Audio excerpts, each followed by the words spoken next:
කොහොමද යාළුවනේ ඔයාලට මාස 6 ඉඳලා බබාගේ බර වැඩි කරගන්න පුළුවන් සීරියල් එක ගෙදරදිම නිවැරදිව පිරිසිදුව හදාගන්නේ කොහොමද කියලා ඔයාලත් එක්ක ෂෙයා කරගන්න තමයි මං අද ආවේ.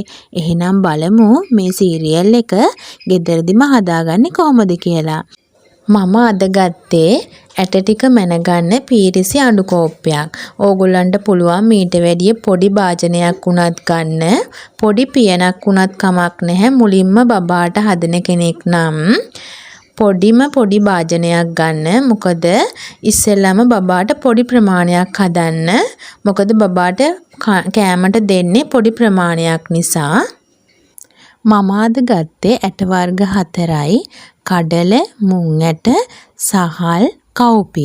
මේ ඇට වර්ග 4 විතරයි මං අද ගත්තේ. ඔයාට ඉන්නේ මාස 6 බබෙක් නිසා මුලින්ම සීරියල් එක හදද්දී ඇට වර්ග 4ක් විතරක් අරන් හදලා බලන්න. මම අරගෙන තියෙන්නේ කැකුළු සහල් වර්ගයක්.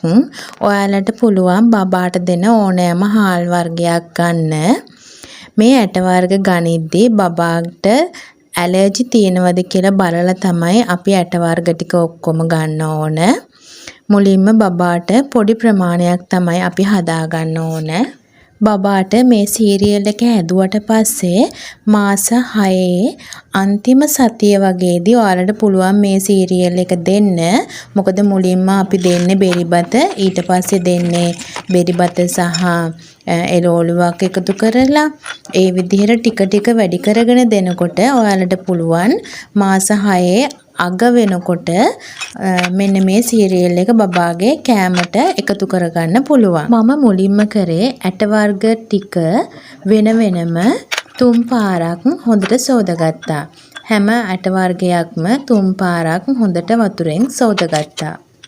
සෝදගෙන ඉවර වෙලා මෙන්න මේ වගේ තැටි වලට හොඳට අතුරගත්තා. අතුරගෙන තද අවුවේ තියලා වේලගත්තා. මොකද අවුවේ තියලා වේලගත්තේ ඒ වල තියෙන ජල වාෂ්ප ටික ඉවත් වෙලා යන්න. සමහර අය වේලනවා ගේ ඇතුලේ තියලත්. එතකොට බබාගේ සීරියල් එකේ පුස් පැඳෙන්න පුළුවන්. ටක් ගාලා නරක් වෙන්න පුළුවන්. ඒක නිසා තමයි මම අවුවේ තියලා වේලගත්තේ. මේ තියෙන්නේ හොඳට අවුවේ තියලා වේලගත්ත ඇට වර්ග ටික. එක දවසක් ඇති හොඳටම අවුව තියෙනවා නම් ටක් ගාලා ඇට වර්ග ටික වේලන. ගොඩාක් වේලන්නත් ඕනේ නැහැ. ඊට පස්සේ තියෙන්නේ තාච්චියක් ලිපේ තියාගෙන අපි වේලගත්ත ඇට වලින් මම මුලින්ම කඩල ඇට ටික අරගෙන ඒක තාච්චියේ හොඳට බැදගත්තා. මේ වෙලාවේදී ලිප මම අඩුම මට්ටමේ තමයි තියාගත්තේ. තියාගෙන වැඩි වේලාවක් කඩල ටික බැදගත්තා. කල්නුත් මම මේ වගේ සීරියල් එකක් හදන හැටි දාලා තිබ්බා. එතකොට සමහර අය කමෙන්ට් දාලා තිබුණා කඩල ටික බැදෙනවද කියලා, අමුද කියලා. ඇත්තටම මෙහෙම බැද්දහම කඩල ටික අමු වෙන්නේ නැහැ.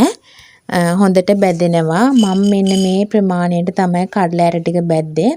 බලන්න දැන් හොඳට කඩල ඇට ටික බැදලා තියෙනවා. මම ඕගොල්ලන්ට ඒක ඔප්පු කරන්න කඩල ඇටයක් පොඩ්ඩක් තරලත් පෙන්නන්නම්. මේ බලන්න හොඳට තැලෙනවා. ඇතුළ බලන්න හොඳට බැදිලා තියෙන්නේ. ඒ කියන්නේ හොඳට කඩල ඇට ටික බැදිලා තියෙන්නේ. ඊළඟට මම කව්පි ටික තමයි බැදගන්නේ. මම මෙතනදී ඇට වර්ග කළු කරගත්තේ නැහැ. සාමාන්‍ය ප්‍රමාණයට ඇට ටික බැදගත්තා. කව්පි වලින් පස්සේ මම මුං ඇට ටිකත් බැදගත්තා. කව්පිත් මම මෙන්න මේ ප්‍රමාණයට කළු කරගන්න නැති වෙන්න සාමාන්‍ය ප්‍රමාණයට ගින්දර සාමාන්‍ය ප්‍රමාණයට තියාගෙන මෙන්න මේ ගානට කව්පි ටිකත් බැදගත්තා. ඊළඟට මම මුං ඇට ටික තමයි බැදගන්න ලෑස්ති වෙන්නේ. මුං ඇට ටිකත් ගින්දර අඩුම කරලා ලිපේ බැදගත්තා.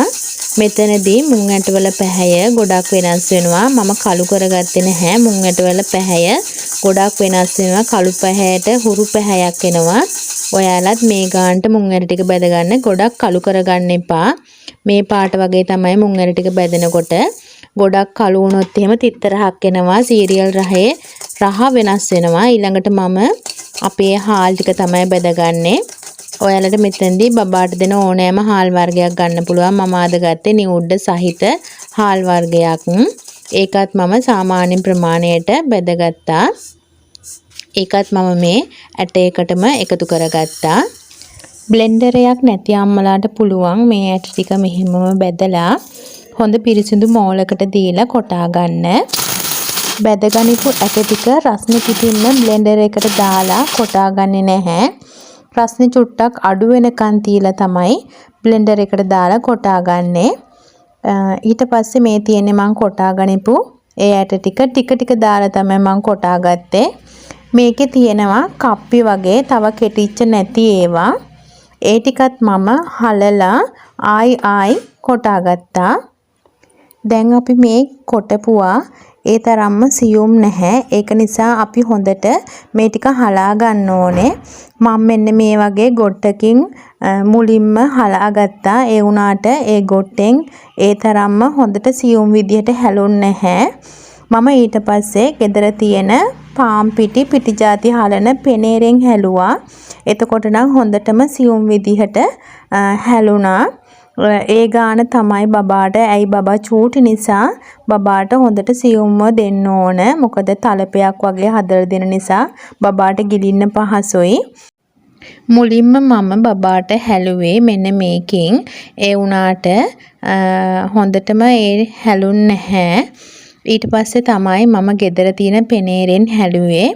එතකොට නම් හොඳටම සියුම් විදිහට හැලුණා. ඔයගොල්ලෝ මේ වගේ එකක් ගන්න එපා. ගෙදර තියෙන පෙනේරේ හරි අලුතෙන් පෙනේරයක් අරගෙන හරි බබාට සීරියල් එක හදනකොට හොඳට පෙනේරෙන් පිටි ටික හලලා ගන්න. බබාට මුලින්ම ඇට වර්ග 4ක් හඳුන්වලා දුන්නට පස්සේ ඊට පස්සේ පුළුවන් තව ඇට වර්ග එකතු කරගන්න. ඊට පස්සේ පුළුවන් මාස 8න් පස්සේ නට්ස් වර්ග එකතු කරගන්න. ඔයාලට පුළුවන් මාස 8න් පස්සේ රටේ ඉඳි උනත් මේකට එකතු කරගන්න සීරියල් එක හදද්දී. මාස 6 බබෙක් ඉන්න නිසා පොල් කිරි දාලා බබාට මේ සීරියල් එක හදන්න පුළුවන්. පොල් කිරි දාලා හැදුවට පස්සේ මව් කිරිත් එක්ක තව ටිකක් සීරියල් එකේ ඝන පොඩ්ඩක් අඩු කරලා උකුත් නැති දියත් නැති හරි පදමට බබාට ගිලින්න පහසු වෙන විදිහට හරි පදමට සීරියල් එකක් ඕගොල්ලන්ට පහසුවෙන්ම හදාගන්න පුළුවන්. බබා හරි ආසාවෙන් කාවි. බබාගේ බරත් ඔයාලට වැඩි කරගන්න පුළුවන් වේවි. ඔයාලටත් අම්මලාටත් හරිම ලේසි පහසුයි මේ වගේ සීරියල් එකක් හදාගෙන තිබ්බහම. ඉතින් එහෙනම් අදත් මගේ වීඩියෝ එක හොඳ නම් ඉස්සරහටත් මාත් එක්ක එකතු වෙලා ඉන්න. අලුත් වීඩියෝස් අරන් එන්නම්. අදට ගිහින් එන්නම්.